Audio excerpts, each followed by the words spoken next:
There are few issues more important than inequality. It's something economists have studied all the way back to Adam Smith 250 years ago. But as the economy changes, so too do the causes of inequality. I'm trying to understand how inequality has changed in the UK and why it's changing. To do this, we're using anonymised data from HMRC, the tax authority. This lets us look at all of the people who have received income in the entire economy, and we can follow them for 20 years. This allows us to answer all kinds of important questions, like what share of income goes to people at the top compared to people at the bottom. The first set of results that we've discovered were actually quite a surprise to us, so that's what I want to share with you.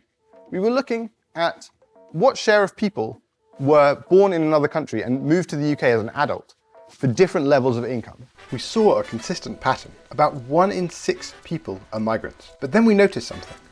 Zooming in at the very top, we saw there was a much higher share of migrants. When you order people by income and look at the top 1% of people, that's about 500,000 people, we saw that about 1 in 4 of them was a migrant, compared with 1 in 6 elsewhere. And then zooming in even more at the very, very top, when you get to the top 5,000 people, we saw that it looked more like 1 in 3. You then might think, as we did, well, perhaps this is people moving to London, living off money from abroad, there's lots of capital income. So we looked within the data at where people's incomes are coming from. What we realized is measured inequality, the changes haven't been driven for migrants by capital. It's really that migrants are coming here and they're working.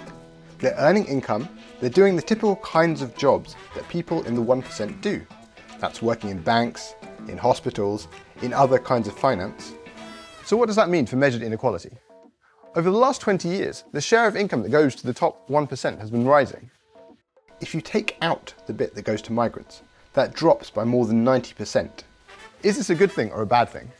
At this point, it's hard to tell. On the one hand, it could be that migrants are coming here and they're creating new jobs. They're working somewhere, and because they're here, there are other jobs that are created alongside them. On the other hand, they might be coming here and working in jobs that, if they weren't here, someone native would have taken otherwise. This is a really important set of questions, and this is where our research is going.